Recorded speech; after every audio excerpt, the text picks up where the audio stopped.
Ding ding! Howdy! Hey everybody, welcome to Midwest Paratalk Radio here at the Midwest Paratalk Radio Network. Let me turn on all these other little pots so you don't hear all my other little stuff. Welcome back to the show. It's been a while since we decided to come on and do this, but here we are, and there you are, and so if anyone comes in, they can say hey. Hey, did you hear me burp when you were running the intro? Welcome back, Deb. Can you hear me? Yeah, I can hear you. Can you hear me? Oh, hell no. Deb. What? I can't hear you. Oh.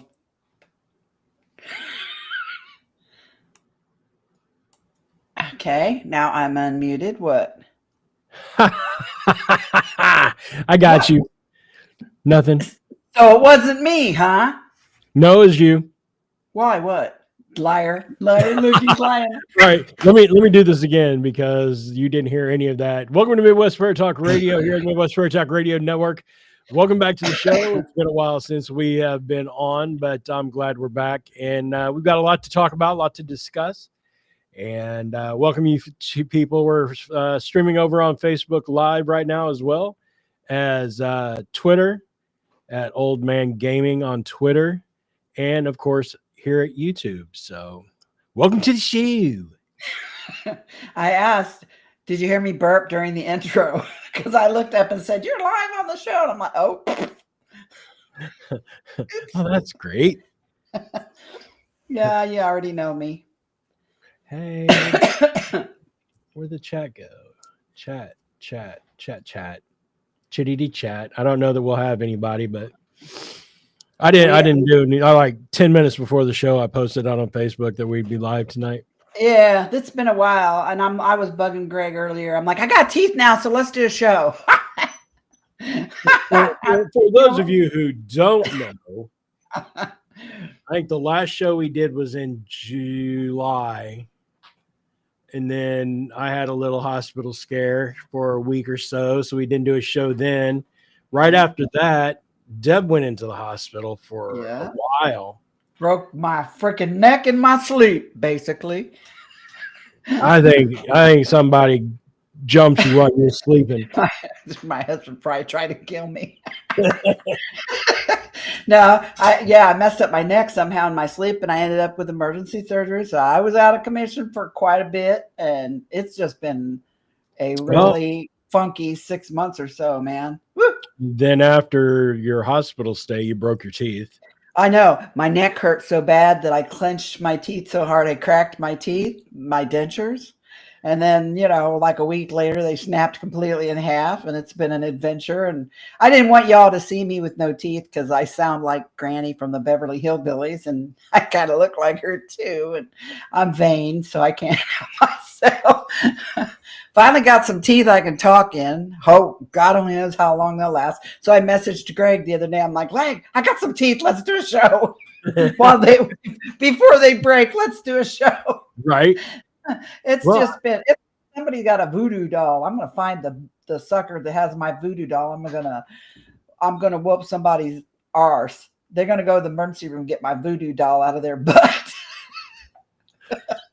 Okay, we just probably got kicked off of YouTube for that. I'm telling you, it's been a minute. I mean, Facebook been up in my grill for dumb stuff. Yeah, I saw that. I mean, good God, I posted a video. I posted a picture of some puppies, and I mean, it probably wasn't even up 1 second, and bang, a screen popped up. And they did, I mean, literally, no human being could be that fast. It had to be AI. And then they're like, you violated our terms of service. I'm like, what? For what? You know? So I requested a review, and like 2 seconds later, we reviewed it. Nope. And then as soon as I went to move on from that, another pop-up came and said, well, you got two strikes now because we had to remove another one of your posts in November. And I'm like, what post are you talking about? So let me see it. And it was just a picture I posted of some lovely message that some nitwit on Substack left me on, and which caused me, I just deleted Substack because I'm like, it ain't worth my trouble. And I'm like, Substack, yeah, I joined Substack. I quit Twitter in September or October because it's like the cistern of the social media. It's where all the turds go to float away. And so Yeah. I got tired of that. So I was looking around for other things, and I tried Substack, and yeah, that wasn't for me. Anyway, I posted that on my Facebook, and they removed it because it was a violation of their terms for hate crimes. And I'm like, hate crimes? What? If it was a picture of a text someone sent me, Right. I was a hate crime victim here. Oh, they told me one more time, and I'm banned permanently from Facebook. So Wow. I have to watch my P's and Q's on that. Well, I mean, when was it? Well, I guess it was before July. I had made a couple posts in a group, and Facebook tagged me on both of them, saying that it went against policy that I was trying to promote or get likes or subscriptions from whatever video, and it wasn't even my video. Mm. This is what happens when you let computers run shit. This is what happens when AI is in charge, because it doesn't know about. It just follows algorithms. It doesn't discern. It can't. I don't think it's all AI fault, because somebody has to program the parameters into the algorithm checker. You know what I mean? I mean, somebody has jacked up the algorithm for Facebook, and nobody has got, I guess, hip to it, or they even really care that it's out there. Yeah, but if a human being, like the post that I put out this summer, it was a video of a guy teaching his parrot how to say "I love you." Yeah. Okay. And I got it from Facebook. I was just sharing it. Yeah. And I got in trouble for that. And I got put in Facebook jail. I'm like, what in the hell? Right. It tells me that no human is looking at it because it's so fast. I mean, like 2 seconds after you post it, bam, it comes right back down. It's like, what? Yeah. So anyway, so that irritates me. I dealt with that. And then we got new phones, right? Right. We decided we had 12s, and we decided this would probably be the year we should go ahead and upgrade and get new phones. So we got 16 Pro Max iPhones. Like we're iPhone people. Right. So and mind you, my husband and I have the same exact phone, same exact software updates. His phone does not do any of this shit. Doesn't do none of this. It's my phone. I can be all crazy. I go to send a text message, and it'll give me the red exclamation point said you could not text, right? Right. And I've got to do it again, and then it'll go through, right? Well, it's shut itself off and rebooted twice. And then I called Apple Care, because I have Apple Care, and I'm like, this phone is acting crazy. My husband's phone doesn't do this. No, it's just we have been reports from other people. There'll be a software update, and it'll take care of it. I have a number. They don't know. Basically, that's their way of saying, we don't know what the hell's wrong with it. Just keep updating it, and maybe one day it will work right. I don't know. So anyway, really. But there's that. I have done that. Like when I get in my car, used to be, I have a Ford car. I have Ford Sync. So when I get in my car, once I installed my new phone into the car, every time I get in the car, it automatically syncs up to my car, my phone. Right. Just like, and it automatically syncs up to my Wi-Fi in my house when I go into my house, right? Not anymore. Now it says cannot connect to the phone, and I have to do it manually and give it permission. And when I do the Wi-Fi, I have to put my Wi-Fi password in every time. I'm like, what the F? My phone takes pictures of shit. out of the blue, it takes screenshots of screens that I'm using. It takes pictures in the room on its own. I'd be taking that back over to the Apple shop and be like, this is possessed, fix it. For real. And like I tried to call my son the other day. When I called him, I got this weird voice message that said his number wasn't available right now. It wasn't the typical voicemail box that we always have. And he's on my service, you know, because $20 a month is a lot cheaper for him to just be on mine. Right. So he's on my service. So I go call him the other day, and instead of getting the voicemail box that I typically get, I get this weird voice that says his phone number is not accepting phone calls at this time, and some other weird stuff, and I don't even know. So I text message him, and I'm like, bitch, you blocked me on my own phone line. I'm taking your phone away. And he called me back and goes, what are you talking about? I haven't blocked you. I don't even know how. Wow. And so I tried calling him again after he texted me, and everything was fine. I'm like, what is happening with my phone? Right. And it's had 2 updates since I got it, right? Right. It's had 2 updates. And it's insane. I said to one of my friends that they're like, did you download some weird software? You know, some weird. I don't have any apps on my phone that I haven't had on there for the last 3 or 4 years, and it didn't do it. So there's nothing new on there. The only thing new on there is the Apple operating system. And like I said, my husband is the same thing, same phone that I have with all the same updates, and his is fine. His phone's not doing any. It's literally, my phone is possessed. Sounds like it. I am. You're right. And I am going to go back up to Verizon. If this continues on like this, I'm going to take this phone back up to Verizon. I'm like, give me another phone, because this thing is possessed. I have a haunted phone. You do? Seriously? Yeah, I'd be right on that, Johnny on the spot. Go fix it. That's ridiculous. So, I don't know. And I look down when I go through my pictures, you know, because I'm trying to keep my pictures light. I had like 5,000 pictures on my other one. I got to clean all that off. You know what I mean? And a lot of my videos that I took, that they showed up in my thing as videos. When I went back to look at them, they were just black.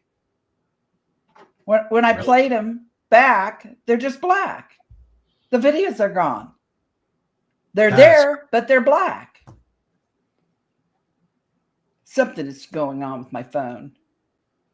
Yeah, that's weird.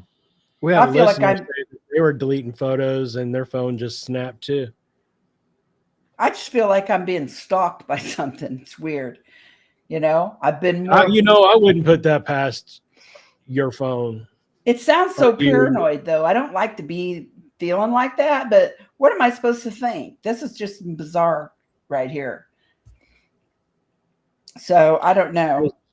Well, I mean, come on. There's been some bizarre things going on here the last month or so. So all the sightings, all the UFO sightings up here in Kokomo, all the sightings all over the country, really all over the world, and all these drone sightings now here lately. And I've heard so many. I have seen, even just today alone, I've seen so many conflicting stories. Oh, they're drones. No, they're not drones. Oh, they're manned. They're single. Right. Yeah. Oh, they're, we don't know who they belong to. Oh, they belong to us. It's like, clearly no one knows. Right. Yeah. Yeah. No one has a clue. No. But what the hell? Why is there so damn many of them? And that video that I saw the other night of all those little lights in the, these would look like stars or satellites or something, maybe just like dozens of them whipping all over the place, back and forth in the sky. It almost reminds me of that dream I had that one time that there were like lasers shooting back and forth in the sky. They weren't shooting down at the planet, but they were shooting back and forth Yeah. spreading, back and forth up in the sky and I've heard that Moody Blues song, "The War Above Is for Us," or some shit like that was going through my head. Remember that Moody Blues song Yep. has that line in it. Although I think the line is actually "The War of Love is for us," but I always confabulated in my head to say "The War Above." But I don't know. The laser thing, I mean, maybe it was satellites beaming transmissions between each other. I mean, an irrational debunking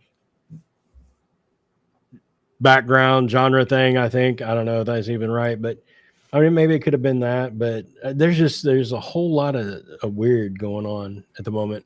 The energy in the world feels weird to me.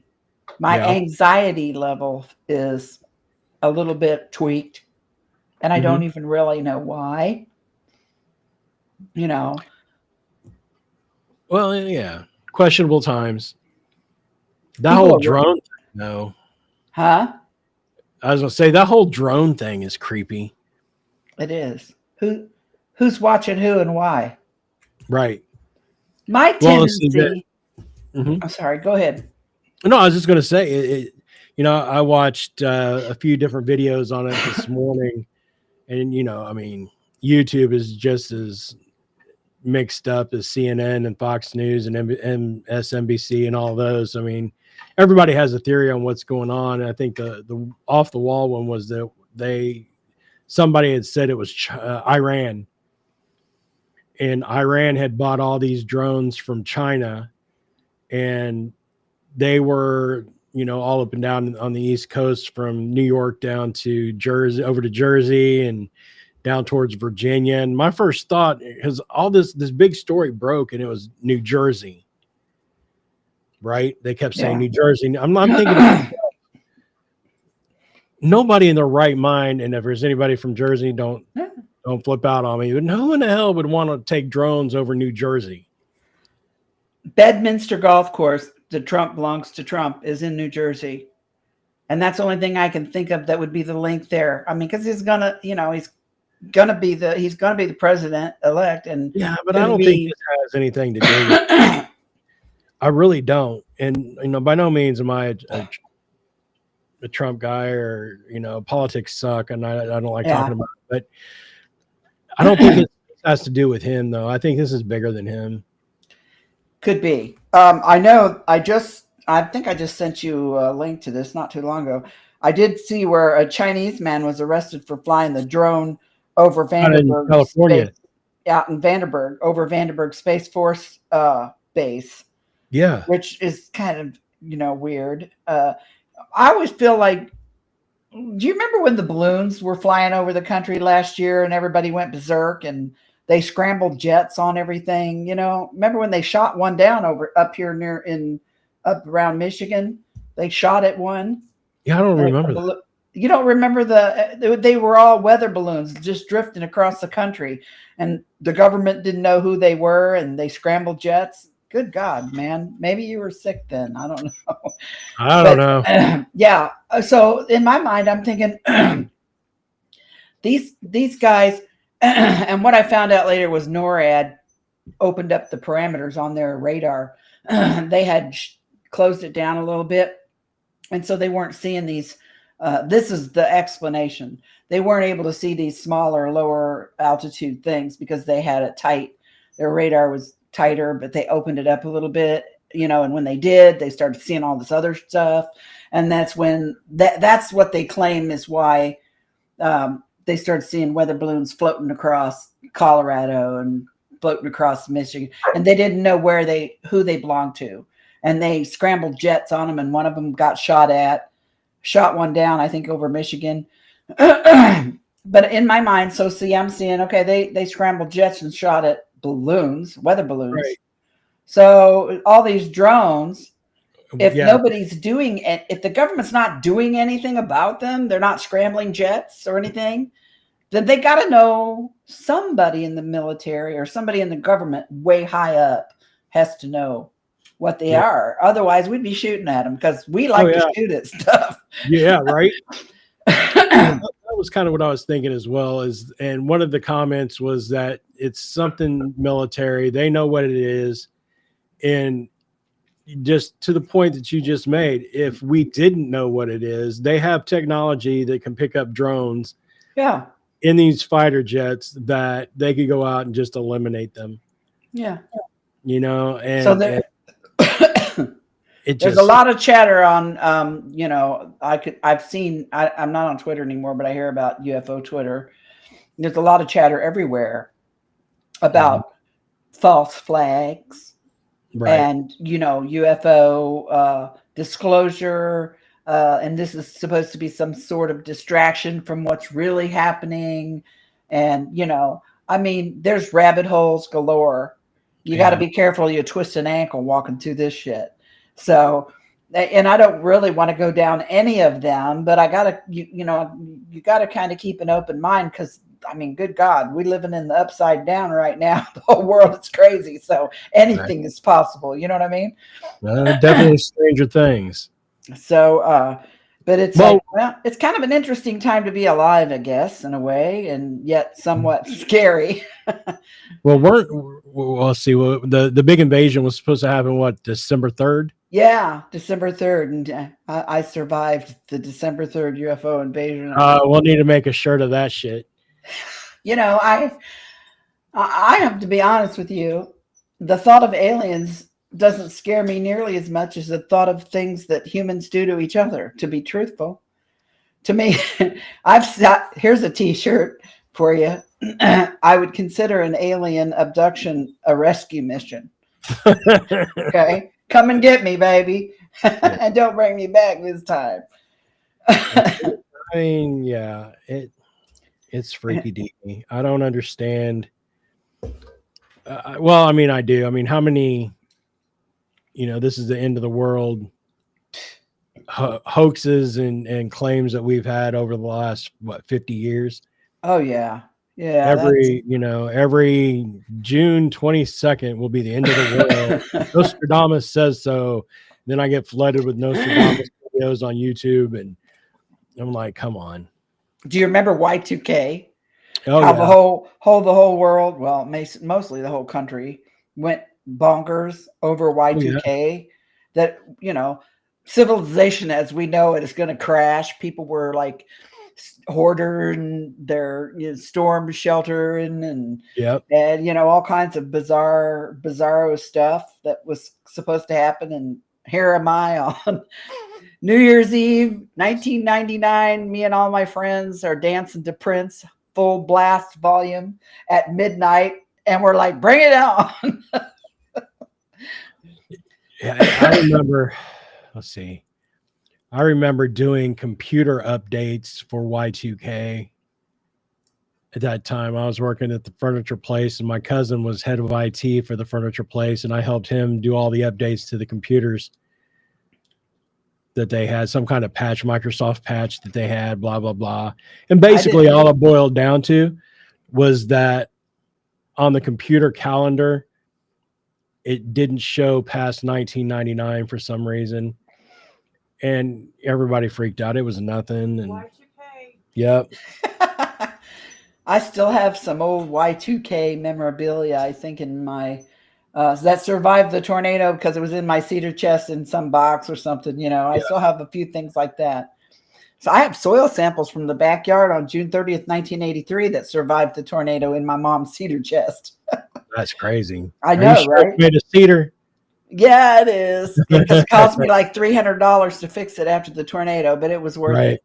It was actually it was the first year wedding anniversary gift from my dad to my mom. So there's a little bronze plaque on the front of it that says "Happy Anniversary to Janet from Bob," and then the date on it, and it's like the 50s, I think. Wow. So, yeah. Well, so you were around then, though, weren't you? Oh, I was born in 1959. Thank you very much, you little brat. I can't help it. Hey, I'm old too. I don't want to hear it. So you're not that much younger than me, Sonny boy. I don't know. I think we borrow the same body because my body's broke too. I'm tore up from the floor up, as they say. Right. So since we've been here last, we've had a few BIPS investigations that we've been on. I think we were at the roads twice. Fun. We've had some private investigations that we have done. So we've been busier than one-legged men. And in an ass kissing. You're fired. Ass kicking contest. Oh, Jesus. Has some good evidence come out of there, especially this last visit at the roads. Yeah, that was fun. Fun and a little scary, but you know. Yeah, I got a little scary. I missed all the scary stuff. I'm glad you did. Old lady, I bounced out of there early because I'm old. And I live 20 minutes away, so I could go home and sleep in my own bed. Right. Yeah, we had outdoor visitors trying to check us out, and they're wanting to steal cars and whatnot. And, yeah, humans, not ghosts. Right. So that was a little scary. Yeah, so that's a good point to bring up, though. When you're out on an investigation, you got to be mindful of your surroundings, and not just about ghosts, but about things like our little visitors they had. Right. Because, like I said before, we living in the upside down, people doing crazy stuff. So for real. Yeah, I was scared for you guys when I heard about it. I was glad everything was cool.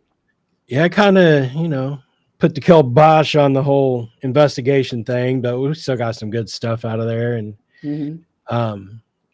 but wanting to see about doing Asher Walton. And I know that we're talking this summer about the Valeska house in Iowa. And I posted a video today. If you guys are out there in the Midwest Prayer Talk Radio Facebook page, I posted a video of the guy talking about one of his experiences there by himself during this wintertime. There's a blizzard going on, so the paranormal team decided to call off their investigation because of weather. And the guy was like, I'll just sleep here.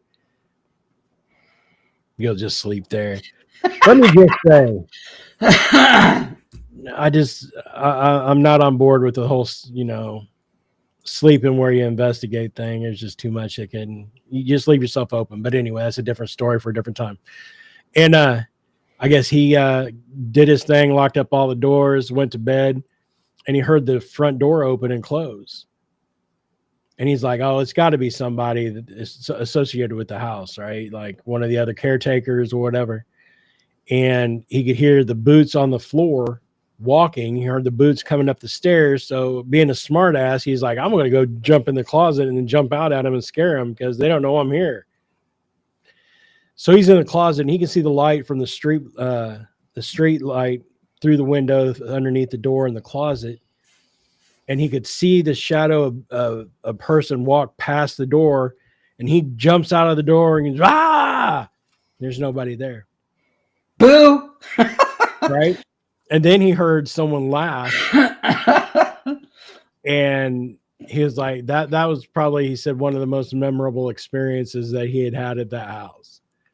I bet. I'm like, bro. Did he still sleep? Or did he decide to leave? He didn't say. I mean, I believe I would have just went ahead and left in a blizzard. I don't know. First off, you're breaking a cardinal rule. Never be alone by yourself. Exactly. If there was somebody else there, then we may have probably investigated a little bit. But would I have stayed there alone to begin with? No. I would have came home. But never by yourself. Remember that, people. Never by yourself. No, that's not safe. Right? You could run into people like y'all ran into the other night. For real. Not ghosts, people. Right. And also, I was just looking at ghostly things today, and remember Brandon Alvis? Yeah. He was with Ghost Hunters International for a while. And he got done doing that, but he started doing his own production stuff and has his own Ghost Hunters TV show called Haunted Discoveries. You guys can Google that and you can watch his episodes. It's like an episode or in season 3 now, but he's the first guy that kind of talked to me about the Villisca house and where we had played a EVP from the Villisca house that he had captured with his team. And that's one of the reasons why that's on my bucket list to go there, because the EVP was, one, it was terrifying, but 2, it was so clear and so in your face, even through a recorder. It's like, man, I've got to go there. But anyway, go out, look, Haunted Discoveries. His name is Brandon Alvis, and you guys might know him from Ghost Hunters International. But good guy, and he's doing good things now. So cool. You guys got a really great video at the Rhodes. We did. And did you submit that to Paranormal Caught on Camera? Yeah. Billy had submitted that to Paranormal Caught on Tape. Yeah. Camera. And they reached back out to him and said that they're going to have their people analyze it and look at it. And then we'll go from there. And if they, going to use it or whatnot, they'll reach out to Billy and then we'll sit down with him and tell him what was going on and the backstory of that. I wonder if I can. I don't know. You guys is so good. I mean, I've been doing this for a long, long time, and it's probably one of the better video captures that I personally have seen or been in the vicinity of when it was happening. I'm telling you, there was a couple. Huh? Yeah, there was 2 videos. The bigger one, the entity walking across, is the one that gets your eye, but that first little video, it's like this little black head pops around the corner, this like shadow, you know what I'm talking about, the little shadow person that looks around the door frame down at where they're at and then pops back and in. So I mean, that's 2 really good videos. That black shadow was so dark. That's how you know it's like legit, because they're like an endless darkness that you can't describe. I'm gonna see if I can get them up here. I'll tell you, I had an experience. I had a little bathroom experience there this last time, and the time before I had a bathroom experience. I'll tell you all about my bathroom experience. The first time I had the bathroom experience there, so not this last investigation one, but the one before that. I went to the bathroom, and it's just one bathroom downstairs, and everybody else had gone on break. And so I went to the bathroom to use the bathroom, and I was just in there for 30 seconds or so, and the doorknob jiggled, and there was a slight tapping. And so I said, "I'm in here. I'll be out in a minute." And then I took care of my business. A couple minutes later, I went to go out, and there's nobody there. Right. So I thought, okay. I went to looking around the house. There was no one in the house. So I went outside, and everybody was outside vaping or smoking. And it was a pretty decent night out. So they were kind of just outside taking a break. There was nobody in the house but me when that happened. There wasn't anybody that came to use the potty while I was in there. Right. And I told all of them what happened. They're like, it wasn't none of us, because we've been here for like 20 minutes. So I'm like, okay, that's cool. So then this last time I went to the bathroom, I halfway expected something to happen. I went to the bathroom like 2 or 3 times while I was there. Nothing happened. But the last time, when I came out, after I shut off the light, I went to pull the door closed behind me, and bam! It slammed. Somebody shoved it from inside to the point where I had to kind of step out the way so it didn't hit me. And I think I looked at you or somebody and said, "I didn't do that," because it was loud and I didn't want anybody to think I slammed the bathroom. Something in the bathroom shoved the door behind me. Okay, which one is this? This is the first one. This is the little head. Here, hold on. Let me see if I can move it here. No, this is the body. Oh, okay. Because something in that house likes the bathroom and likes to see when you go potty. All right, watch right to the left of this wall for the stairs here into that doorway at the end of the hall. There it was. Yep. It kind of appears like before. Yeah. Now, what I am going to tell everybody. Which everybody was accounted for at this location. So I was upstairs with the crew. So it was I was with you. Yeah. And Sydney, Ian, Dale. There was 5 of us upstairs, I believe. Gary and me. And, there were 6 of us upstairs. Okay. There were 3 at base camp, which is to the right of the doorway there. Mm-hmm. And then there was 1 in the parlor where they used to have the showings, the people wakes is what I'm looking for. And she was just sitting in this rocking chair. She wasn't walking around. Right. Let me pull up the second one. Did he send both of them to Paranormal Caught on Camera? He did. Cool. So let me do this little Sherry thing again. That was a pretty good night up until the Tom Flory. Yeah, it was okay. I mean, it's pretty good for me until I went home. But all right, here's the second one. So it's going to be in the same area as that door. Yeah. But it's going to come from the other. It's going to come from the right to left. Yeah. And it's very dark. There it is. See? Yeah. It'll have crisp, clear edges. And it's kind of weird that it it's just weird that it's that light. It's almost like it was somebody's shadow or something, but I don't think that was the case. Do you? Not at all. Because nobody was standing up. Because we had 2 on the cameras for base station for the DVR, and we had 1 monitoring the chat because we were live streaming that night. So all 3 were doing a job. And we were all still upstairs, the rest of us? Yep.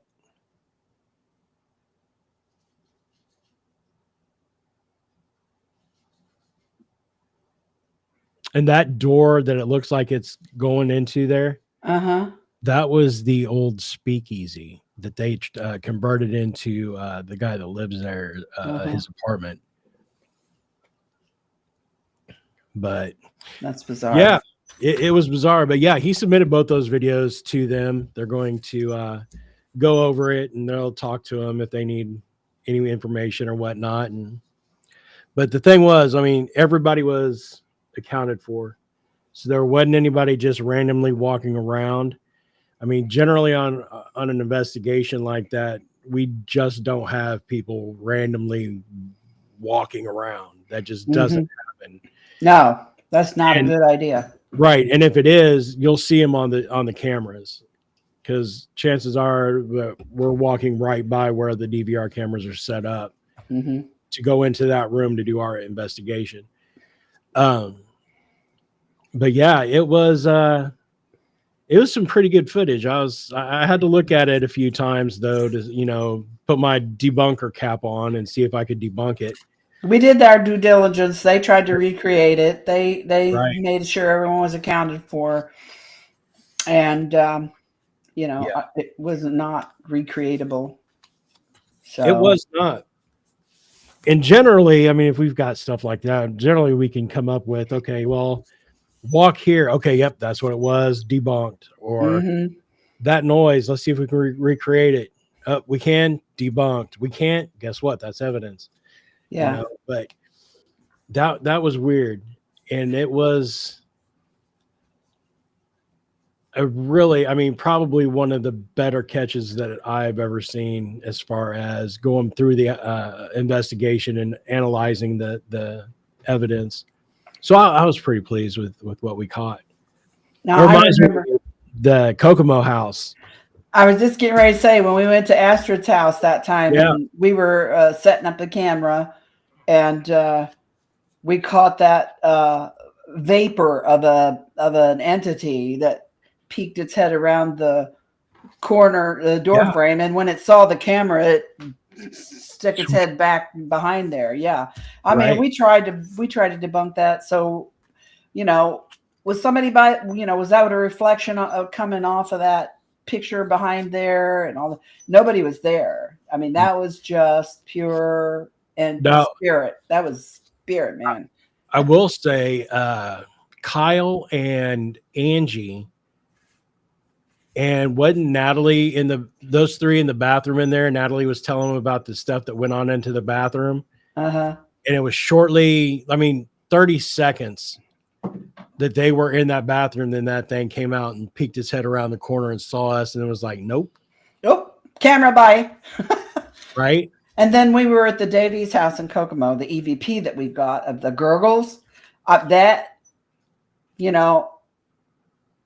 The MRIPA EVP of the High Ginger was always my favorite, and I thought one of the best I'd ever heard until that Davies house. I am not kidding you. I've never heard anybody else have an EVP even. I've never on anybody on TV or anywhere have an EVP that stinking clear and that.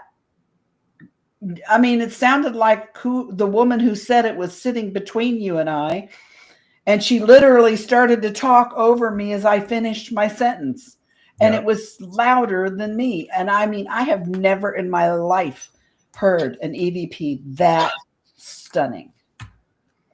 That's the best one I've ever heard that you and I captured at the Davies house in Kokomo. I'm seeing if I can't find that audio.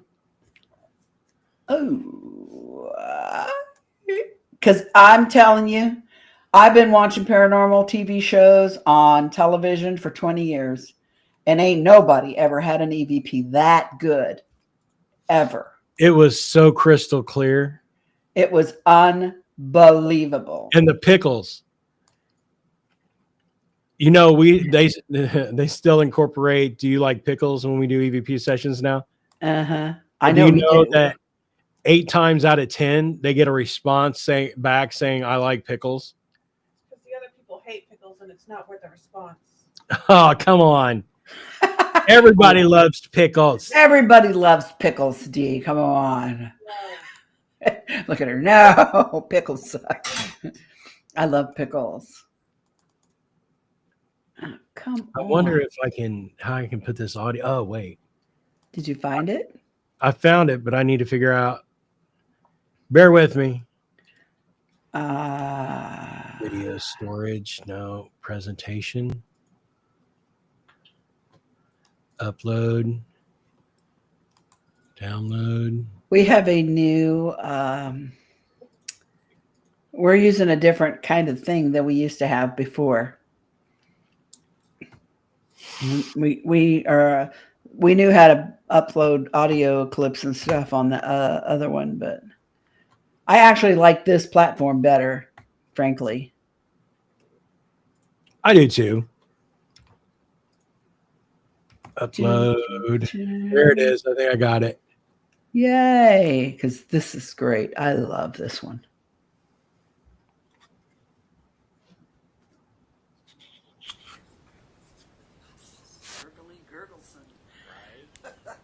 Deb's tummy going. That's my belly gurgling. Gurgles. Y'all who lived here previously had digestive issues can completely understand. I'll play it one more time. And keep in mind, that woman's voice who says gurgles isn't me or Greg. And Greg and I were the only 2 people in that house. At the time, yep. Here we go. Gurgly Gurgleson. Right. That's Deb's tummy going. That's my belly gurgling. Gurgles. Y'all who lived here previously had digestive issues. That's my belly gurgling. Gurgles. Y'all who lived here previously had digestive issues can completely understand what I'm dealing with here. That's crazy. I'm telling you, when I heard that, the hair on my arm still stands up, not because it scares me, but because it's so freaking cool. And I think to myself, man, I wish I'd have known she was in there with us laughing at us. Then I would have talked to her directly. Yeah. You know what I mean? Because clearly she wanted to interact. She was listening to what I said because you could almost hear the laugh in her voice as she said gurgles. Right. My stomach is notoriously noisy. I mean, and if I drink any kind of bubbly pop, it's even worse. And you could literally hear my stomach before I said that. That's why I said gurgles, because I wanted to kind of tag the audio so I'd know it was my stomach.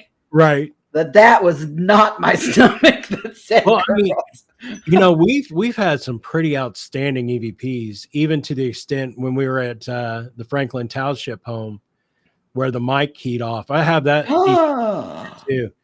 But yeah. Oh my God. That just blew my mind. We got an EVP through a mic. Right. Through a walkie-talkie. And all the walkie-talkies were on the same countertop. They were all on the same channel also. Yep. And only one keyed off with a little girl's voice saying, "Hello, everybody." And they were all on the same channel. So technically, all of them should have broadcast that. Yes. Yeah, I should have keyed off on all of them. I mean, all four should have gone off. If it was one like a walkie-talkie that just caught the same frequency that was outside of the residence, then all of them should have keyed off because they were all on channel 13 at the time. Yep. And it was like 3:30 in the morning. We were breaking down, ready to go home. Right. And I wouldn't say we were out in the boonies, but we were in the suburbs. We were in the boondocks. Well, it wasn't a neighborhood. We were out more rural, so the houses were a little farther apart. And wasn't there a graveyard right behind us? The house? It was one house over, and then across the street, and that's where they used to have a graveyard. And I think they dug it up. Yeah, somebody got left behind. Yeah, I swear. Do you have that? I might have that somewhere. I will have to dig through my Google Drive and see if I can still find it. I think I probably just have it here in my EVP things. Well, if you have it, can you upload with your guest status? I don't know. I couldn't after the show. I couldn't remember how to get on here, so I'm crazy. Let me see here. Oh, what did I just do? Okay. Get over there. Deb, where'd you go, Deb? Right. Oh. I don't know what I'm doing, so bear with me because I am old and non-technical. Okay. What is that? I don't want to leave. Share. How do I do share screen for that? You can try, yeah. We'll see if we can hear it. If not, you can send it to me in Messenger and I can pull it up. Oh, you know what? I'll just do that because trust me, that would probably be easier than doing what I was just about to do. Right. I believe this is it. Did you get it? I did. All right. I hope that's the right one. Trying to get it downloaded.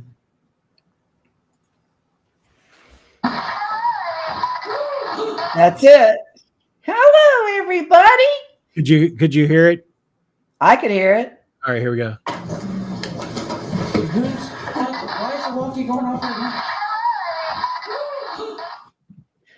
now? I still remember Angie's face. I thought her jaw was going to hit the floor. I think it did twice. She about sucked her tongue in. That was hilarious. It was hilarious. And like I said, it was mind blowing because we instantly knew that it was paranormal. Yeah. Because none of the other walkies They were all on. They were all on the same channel. We were just about ready. We had them all spread out on the kitchen counter, and we're ready to shut them off, take the batteries out, and pack them away. Mhm.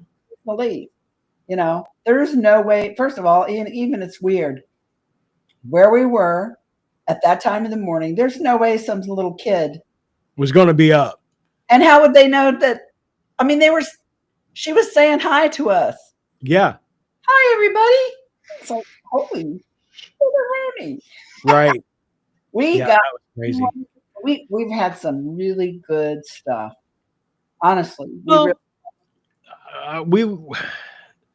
we work well. When we do an EVP session, we're guaranteed an EVP. I mean, I say that, but next time we go, when I say that, we probably won't get anything. But still, though, since we've been together and investigating, and I mean, and we've known each other for 15 to 17 years. It's been a minute. Mm-hmm. Yeah. So, I mean, every investigation that we go on, we are not a conventional EVP session duo. When we do it, we cut up and we razz each other back and forth, and we just talk a whole pile of shit. Yeah. And every time that we do that, the EVPs are phenomenal. Do you know? It's really crazy. The energy you bring to an investigation has a lot of power. Yeah. I mean, it really does. And we come in there with an attitude of like, we're here, we're going to have some fun. We're going to have fun. A lot of people, they take themselves a little bit too seriously. They don't allow that positive energy to happen. I think it attracts, it's attractive to the other place, the others that, you know what I'm saying? And they want to participate, just like the lady who laughed at my gurgles and had to repeat it just because, Well, I mean, when you go into an investigation, you go, is there anyone here that wants to talk to us? What's your name? Why are you here? What, blah, blah, blah. It's drab and boring. Yeah. You add a little fun and, talking smack back and forth to each other. And I think just like anyone, I mean, even if, we were in a room full of alive people, they're going to giggle and chime in and talk as well. So I think it entices and gives that comfortable environment feeling when we're having a good time and doing our thing like that. And the greatest thing ever, and I've got to say this, these BIPS guys, since I've joined them, have adopted that style of EVP session. And an EVP, a couple of investigations ago, private residence, it was kind of slow. It was kind of quiet. And, I doubt we get any EVPs off of this. And I analyzed all of the audio out of it, and I ended up getting like 45 to 48 EVPs out of that. I think I just got to give kudos to them because they've adopted that style of EVP session, and it's really working out. And like I said, I don't. When you go on an investigation, I always say, don't bring any fear in with you, because fear just feeds the negative, and that's not what we're interested in. Take that nonsense somewhere else. And I say that when I go in, and I don't get bothered. Right. But also, I don't advocate for provoking. Right. I think it's annoying. And if I were a spirit and you did that shit to me, I would scratch the hell out of you. I would throw a chair at you. I would, you know what I mean? I would leave the room. Yeah, negative. Don't bring negativity into an investigation in any way, including fear. If you're afraid, then you're in the wrong line of business. Don't. Right. You know what I mean? I used to get on the guys, the younger ones, when we went out with MUFON and did UFO investigations and whatnot, and they'd get all freaked out and start running and squealing the other way. I'm like, get your ass back here. Why are you even here? If you're Right. going to be that way, go home. We don't need that here. You know, I don't want you to have a heart attack or trip and break your leg or something, for one thing. And for another thing, I don't want your negative energy to be negative attracts negative, positive attracts positive. That goes along with everything in life, including paranormal investigations. If you don't want to attract negative things, don't bring negativity Right. to the investigation, period. And I'm 100%. If you're not in the right frame of mind before the investigation, you're going Mhm. home. Yeah, stay home. Stay You home know, because it ain't because- happening. Nope. You're opening yourself and everyone around you to having some issues. It's not worth it. And like you said, either they're going to get pissy and be like me because I'm hateful, or they're going to be like you and just shut up and go home. They're not going to play. Right. You know, I'm taking my ghostly voice and I'm going home. I'm going to take my ball and go home. Screw you Right. guys. I'm going home. Take my toy, going home. Yeah. Yeah, So- for real. It just, but yeah, I mean, these guys, it's cool to see them adopting Mhm. that style of an EVP session. And I mean, the whole take, even having that light, fun-filled type session. I mean, like I said, I think it was like total was 48 EVPs from that investigation when they really adopted into that form of EVP taking and EVP sessions. It was phenomenal. That's And cool. I do want to say too, on a side note, for you guys that are listening now, it's going to catch this on YouTube. Boonville, Indiana Paranormal Society we're going to start a podcast. We're going to start running on Saturdays. So Cool. I was going to ask you about that because I saw that. yeah, so we're working on the name for it right now and getting everything put together. And once we have a name, I'll do an intro and all that, and we'll do it here on Restream as well. But that's coming soon. So you guys stay tuned to that. Keep an eye out for it. We'll post it out for when, we'll get started doing it. If it happens to fall on days that have, that we'll have an investigation for that evening, we'll live stream it from the investigation, not only with video, but also with the radio show, the podcast. So it'll kind of intertwine. So it'll be cool. I think it'll be fun. Yeah. Yeah, that's cool.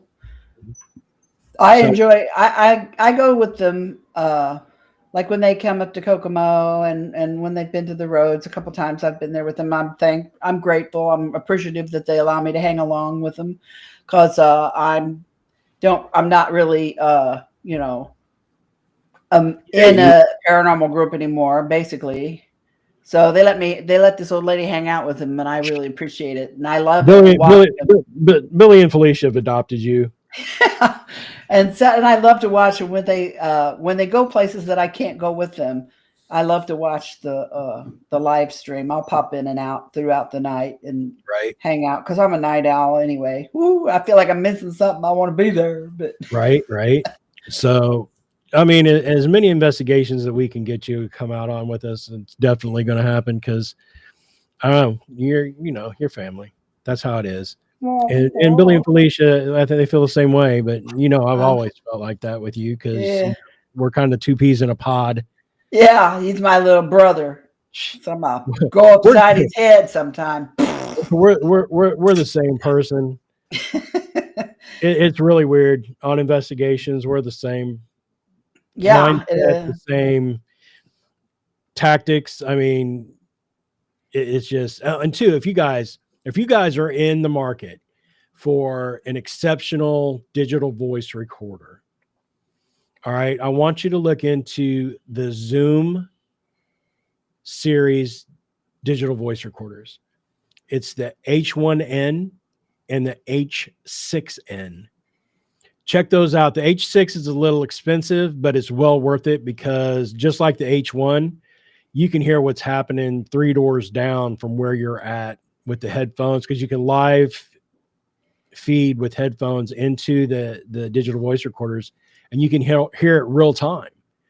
So a lot of the EVPs and stuff that we've been capturing here lately, I can hear real time as it's happening. And I know that, okay, there's something there that I really need to dig into and figure out what was going on with it. But you guys check those out. You won't regret it.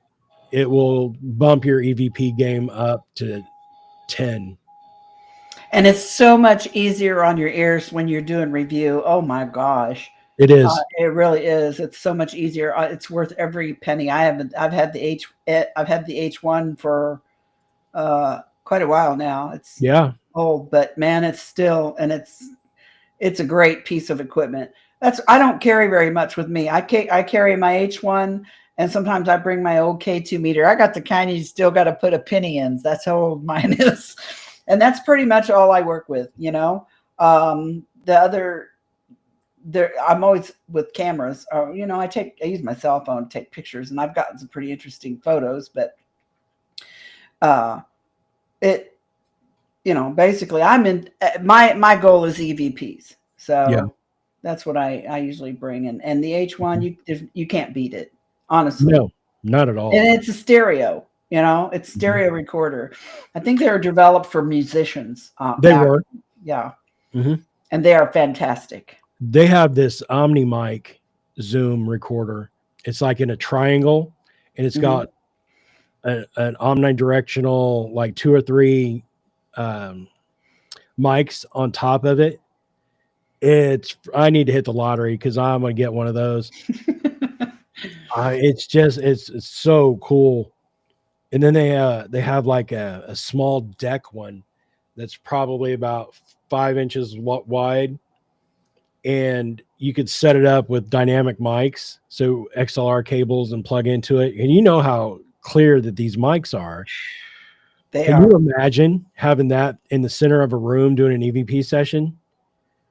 You'd have to make sure your team definitely is schooled on no whispering. Oh, yeah. You'd probably have to have the entire house quiet while you do it, because literally, when we do EVP sessions, even with my old H1, you can still hear them downstairs through the walls and the floor at the base station. Yeah. And they're not even loud. They're not talking like crazy loud. Like I get kind of loud sometimes. I can't help myself and forget. At least when I'm loud, hell, that's Deb. But, so we probably would have to go radio silence when we do an EVP session with one of those. Yeah, it'd have to definitely be sound discipline on that. Mm-hmm.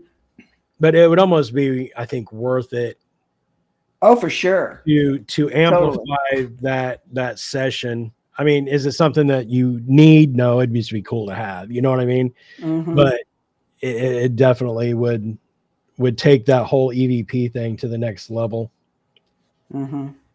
But the H1s, they do that now already. I mean, where were we? We're doing a house, a private residence here, a town or two over, and it wasn't a duplex, but the basement walls butted each other, so there was an easement in between the houses, except the basement walls underneath, and you could hear the next door neighbors through the basement into their house with the H1. Mm-hmm. And it was Spanish, so I don't know what they were saying. But it's like, we actually thought we were getting like EVPs in Spanish until we realized the next door was the neighbors. Well, you know what? I kept hearing, like I had headphones on with my H1, and I heard the cat. The Rhodes Hotel has a ghost cat. I'm not kidding you. Everybody who goes in there hears the cat, gets pictures of the cat. We've got a picture of the cat. We've got EVPs of the cat.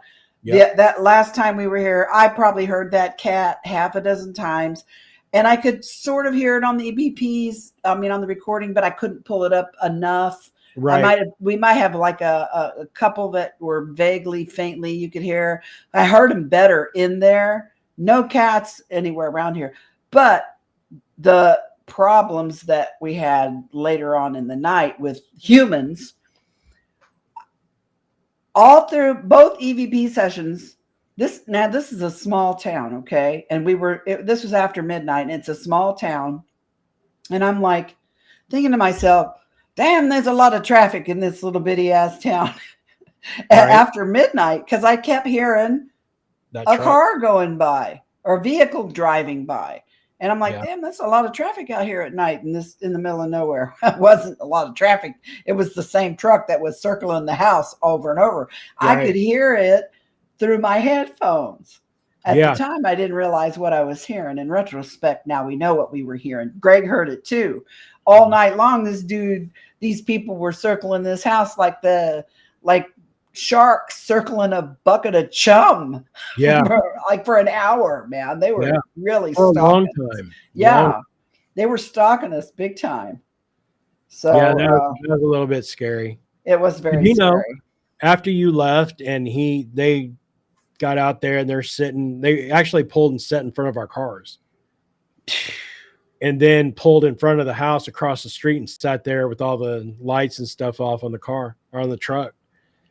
But all of the activity in that house after that point was gone. We didn't get any other EVPs, video, anything. No hits on the REM pod, nothing for the rest of the night. They were probably trying to not distract you from what you needed to be paying attention to. I feel like you're right. Yeah. I do. I feel like they were like, oh, there's some shit about to go down here. These people need to be paying attention to outside, not inside. Yeah. I mean, I'm just saying that's the way the feeling, that's the vibe in that house. I've been in there like 3 or 4 times. I've been in 4 times now. 4, yeah. You know, and it's probably over the last 10 or 12 years. I've been in there like 4 times, but never a negative vibe. Always curious. My feeling is curious, playful, maybe sometimes annoyed, but not mean or negative in any way. So when all this happened and you said it just went dead silent, whatever we interact with whenever we go there was aware of a danger to us from outside and didn't want to distract us. You know, didn't want to distract you guys from what you needed to be paying attention to. And it worked because you guys noticed. Mm-hmm. And Popo was, hello, 911. You know, you got to do what you got to do. You got to protect yourself. And after that, I mean, there's maybe 7, 8 cops around the area for the next hour and a half. And good. And rightly so. Right. But yeah, all the paranormal activity in the house just completely stopped. I'm curious to know. I was curious to know if there was a group investigating at the other house, the next block over, you know, and whatever, you know, if something was happening there too, because you know that's a kind of a unique situation out in Atlanta. You've got 2 pretty well known old hotels. Mm-hmm. Or old houses that are really well known in, you know, paranormal research. And they're like a block away from each other in the same little tiny ass town in the middle of Indiana, in the middle of nowhere, which is kind of wild. But, right. I don't think they had an investigation that night. I think when we got there were people loading out stuff at 6:30. So I don't know if they had some kind of day thing going on or if it was the owners that were leaving. But there was no activity there at night when we were there. Yeah.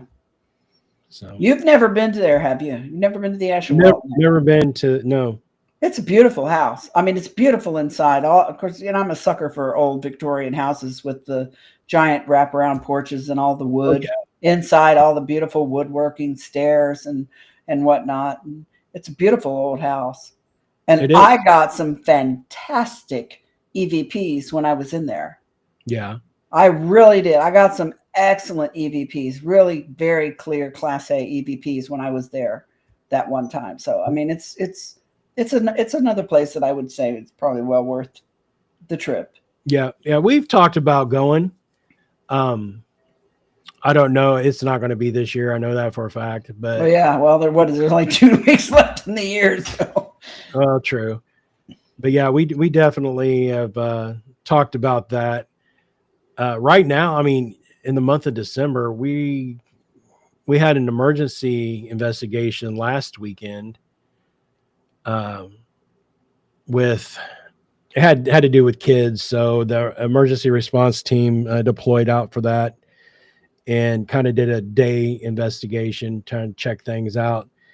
Wasn't a whole lot of activity really at the point, but that's one of those things. It's still going over the evidence, still reviewing it.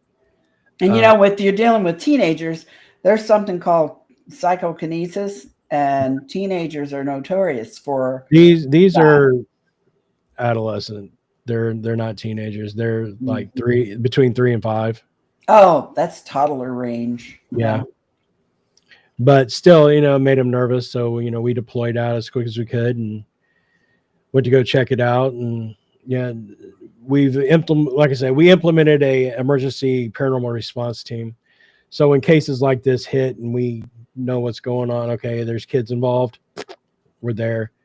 Apparently they had reached out to a couple of teams around the area that turned them down, wasn't going to go out, take a look at it. I'm like, how can you be a paranormal team and then somebody says their kid's having problems and then not go check it out? I didn't understand that, but to each his own, I guess. Yeah.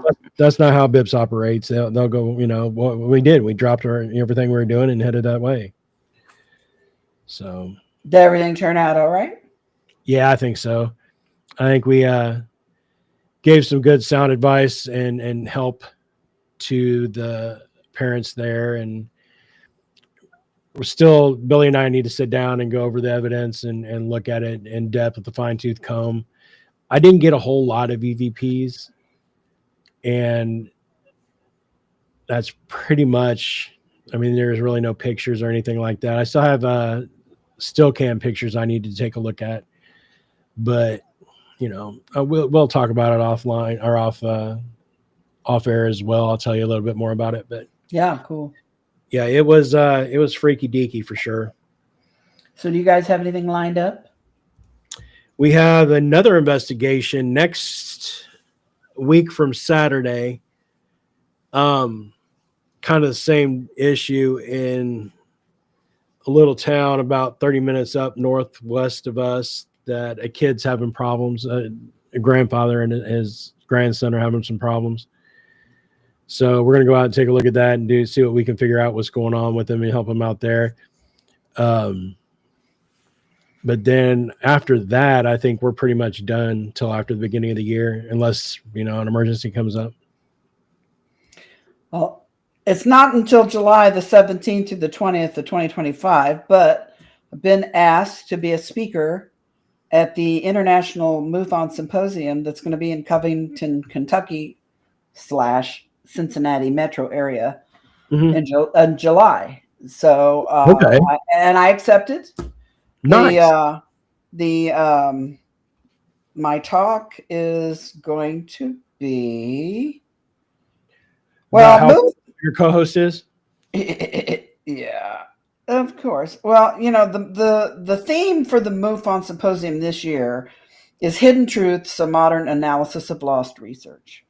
Well, my case with the story that Bud wrote about me is 40 plus years old. So, it's lost research, I'd say. Bud's been passed away since 2012, and honestly, Bud to me was a pioneer in the whole UFO abductee or contactee or experiencer, whatever part of ufology, right? So, right. I'm honestly a little surprised they asked me to speak, because I've never been invited to speak at a MUFON symposium before. Yeah. And MUFON, in the past anyway, was always more nuts and boltsy. But I appreciate that they've invited me, and I want to make the best of it. So I've decided that my presentation is going to be, the title of it's Bud Hopkins Intruders, the first person account of the event and the investigation. So I'm going to tell about that particular night.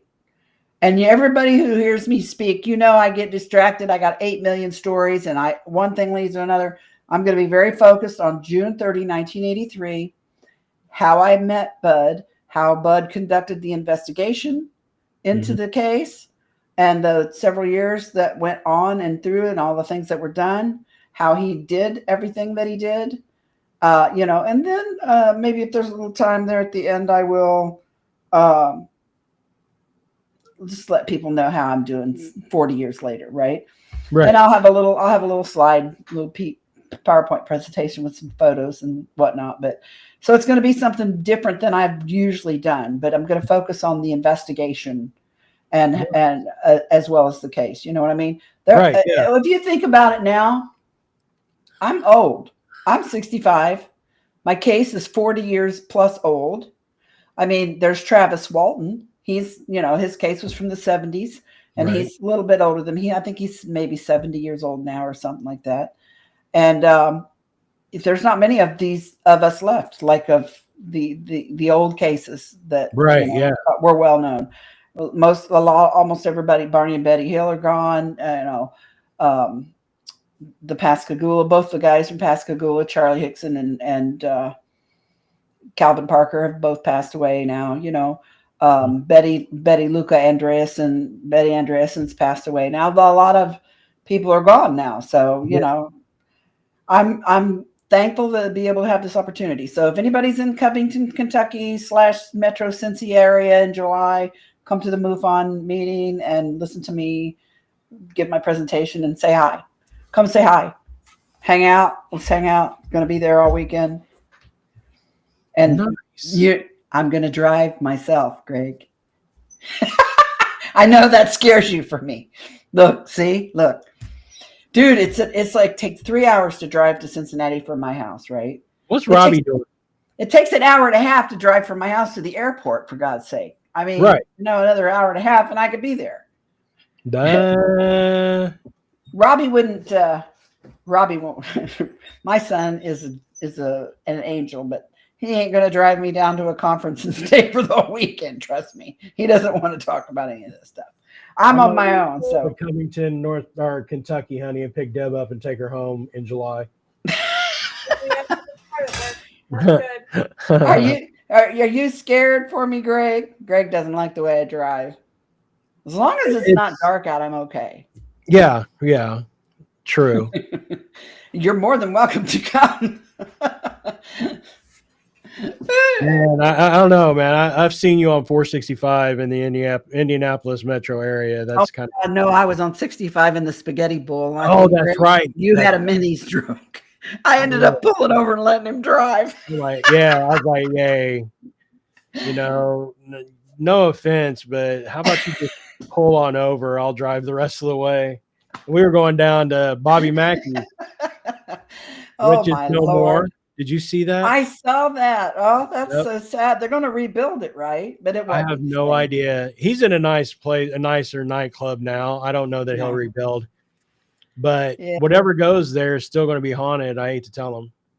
Oh, for sure. That the land that it's sitting on is just going to be facts, right? With looping stuff all over and over again. We were just talking about that tonight. It was something we drove past. Oh. Up here in Kokomo, there was a old guy who was a massive hoarder, and his whole he consumed an entire corner of this block. And I'm sure, and the neighbors were just beside themselves for years, and it attracted rats and it was just junk everywhere. It was horrible. And then when they come and try to clean it up, he'd run out there with a shotgun. Typical crazy old man, right? Well, he passed away. City finally came in, moved out, cleaned all of it out. They built really nice, like dormitory style apartments for some of these IUPUI kids, or IU Kokomo kids, and I mean it's we drove by there tonight, and my son goes, "Do you remember when that old crazy guy lived there?" And that was all. And I said, "Yes, I do remember." And I can feel it right now as we're driving by. That building is haunted AF. Yeah. I promise you, that old man is messing with those people in that building. I guarantee it, because he was crazy about his land. Yeah. So you can take an old house out of somewhere, but you can't clean off the land like that. No, not at all. I know they had made at Indiana Central State there on Washington Street. They had tore some of that down and made condos. I wouldn't live in there if you gave it to me for free. That's right. Promise. Yep. My son's grandfather, on my ex-husband's side, was a security guard there at Central State for many, many, many years. And Lord have mercy, this was before I even got interested in paranormal stuff. He talked about how haunted that place was and the things that he'd seen there at night. Yeah. Doors open and close, hearing people hollering, wheelchairs rolling down the hallway all by themselves and turning corners and shit all by themselves, doors opening and closing.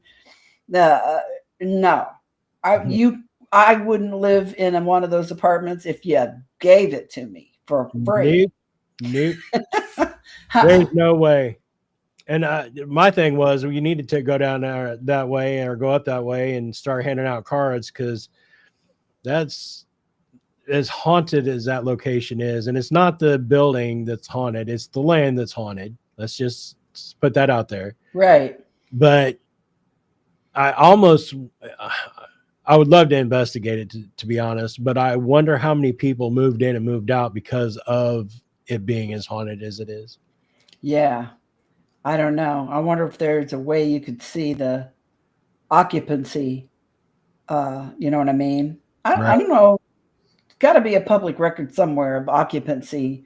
Not you wouldn't be able to see people's names, but just numbers. Right. The occupancy rate and the turnover rate. Yeah, I don't know. There's got to be somewhere something. There's a database for everything. So you're. Yeah. If it's leased, no. If it's owned, yes. Okay. So if it's leased, no, but if it's owned, yes. Okay. If you own a condo, you can look it up. But if somebody leased a condo, I don't know that you would find that. Okay. Oh. Like agreements, Yeah. That's not public record necessarily. Okay. So yeah, I don't know. I'd like to check it out. Property records You used to look up. D used to look up property records for that one job. for that. Oh yeah, for that investigator job. Yeah. Nice. Interesting. Right. All right. Well, looks like we're coming down to the bottom of the hour. You guys are listening to Midwest Para Talk Radio. Smooth jazz. No, wait. Wrong show. Oh my gosh. I love doing this. I'm so glad we did this just for the hell of it. Oh, yeah, I agree. It's kind of like a pop-up taco truck. I like tacos. I like taco trucks too. Right? Especially with teeth.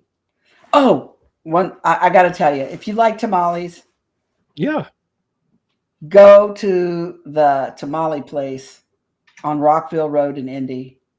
Oh my God. It's funny you say that. We are planning next summer to go to Rockville to the Indiana Sanatorium. They have day tours where they cut you loose on your own for like X amount of dollars. It's like $16 to $20 a head. And you can investigate for like 6 hours. Well, tour for 6 hours on your own. Where at? This Indiana Sanatorium in Rockville. Holy cow! My daughter-in-law's from Rockville. Her parents live there. Oh, really? Yeah, that's wild. So when we do the Rockville thing, I'll let you know. Yeah, so that you can come down too. Yeah, that'd be cool. Like the tamale place is in Indianapolis. It's on Rockville Road, but man, it is phenomenal. They were on diners, drive-ins, and dives. Oh just yeah, a couple yeah. weeks ago. Really? They grind their own freaking corn for their masa. And Really? these tamales are humongous and they are so delicious. Guy Fieri still does that? Yep. No shit. Yeah. I didn't think he did that show anymore. That's cool. Well, I don't know. This was just on the other day. So it's delicious. Anyway, go check it out. We Free will over plug. there. Free plug. Right? Yeah, well you come down and then we'll have tamales and all that before we go after we do the investigation. Yeah, I was gonna say you might want to do that afterwards. Somebody will poop their pants, but it won't be me. Rockville they have a lot of covered bridges there, and I often wonder if those have little visitors around them. At least passerbys. Period, passerby. So it'd be a residual haunt, I believe. Mm-hmm. There's a whole little village there, Rockville. There's a whole little village of old buildings from like the 1800s and stuff that you can walk through, like an old schoolhouse. Sort of community that used to be at those old places. I don't want to say cult, but like a commune. There's some place here in Indiana that has the village is like a bunch of hippies, and no offense to hippies, but new ages and hippies and I don't know. I never heard of that. It'd be interesting to go see because they have shops and whatnot. I think it'd be cool to go through and do a little window shopping. I don't know. We'll have to look at that and see. But all right, what else you got going on here, Deb? Well, I'm going to be a guest on Rachel Dretch's Woo Woo podcast, but sometime in January. We haven't got a date set yet, but that's going to be fun. Right. Nice. Yeah. For those of you don't know, Rachel from SNL. Yeah. She's big into the paranormal and ufology. So. She interviews a lot of famous people for ghost. I mean, I looked at some of her videos, and actually, this seems like a lot of fun. So I'm looking forward to it. Link me for that, and then I'll link it on the show page. Yeah, because she got an opportunity to hear some of our EVPs. I had the opportunity to show somebody who is friends with her the EVPs, and they shared them, and they really liked them, so they want me to come and talk about it. And I'm like, I love talking about this shit. I'll talk to anybody who listen about that. So so I'll be doing that in January. I don't know the date yet, but when I get it, I'll let you know. We're still working that out. I think I might be going to California sometime in 2025 also, but I don't know about dates yet. So, I mean, I'm hoping the 2025 is a whole lot more fun than 2023 and 2024 were, because they kind of sucked because I was falling apart pretty bad. Felt that. So, I'm officially on a diet. I want to lose 30 pounds before I go to in July. I think I can do it, you know? So, and also I need to not kill my liver more. So I have had fatty liver issues from being overweight my whole life. So I gotta take good care of myself so I can be around a long time. But I do need that t-shirt that says future ghost, because I am a future ghost. And I will be haunting the fuck out of I'm sorry. You'll have to beat me. You have to beat me. I will be haunting the AF out of everyone.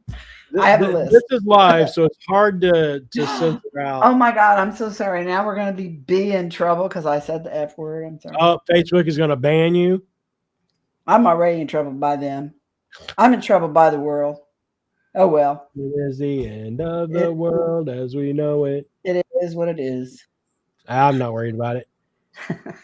If they ban us off that platform, I'll find us another. How you like them apples? I've heard people say the F word on podcasts all the time. I'm not worried about it. I just like to give you shit. I mean, let's be honest. Let's be honest. So yeah, I'm the cool grandma. I got what, like 5 or 6 different shirts that you've sent me. I told Deb earlier, so I'm gonna have to get some shirts and get going on that. I know. What's the last one? I can't remember it. There was. It's weird being the same age as old people. Yeah. I know. I like that one because when I went to my like 40th high or 30th high school reunion with Terry, she was a year behind me, and our 2 classes, 76 and 77 combined, because at that age half of us are dead, so they just combined us all into one thing, right? So they can have more than 20 people there. Yeah, so we got out of the parking lot at the venue, and I looked around at her, and I'm like, "Where all the hell these old people come from?" And she goes, "Girl, we went to school with them." And I'm like, "No, we did not." Who the hell are these old people? Where the hell did all these old people come from? Right. So what I want to do though, I want to do it's the weird one. No, I want to do Future Ghost in the glow in the dark. Oh yeah, that'd be even cooler. Right. I got that material, so that wouldn't be hard to do. Do you And want long sleeve? No. Short? Yeah. Okay. I like weird being the same age as old people. Yeah. And I also I need a barcode. By God, I need a barcode. Oh yeah. I created a barcode. I'll put that on where can I put that? I can put that on the back of either one of those shirts, to be honest. I'll do that for it's weird being the same age as old people, and I'll have the QR code on the back. And if you know, you know. And I'm not going to tell you what it says if you scan the QR code, but I'm sure you guys can imagine what it says. And if you see me wearing it, scan it. Yeah, hell yeah. I'll put that on the back of that one for sure. But yeah, I've created it. I think I sent it to you, didn't I? Did we get it to work? No. I'll have to check. We will definitely check. I've sent it to me on my phone, but I can't scan it on my phone. I think that's what it was. I think that's what it was. I think you sent it to me on my phone. I'm like, hey, wait. How do I do this?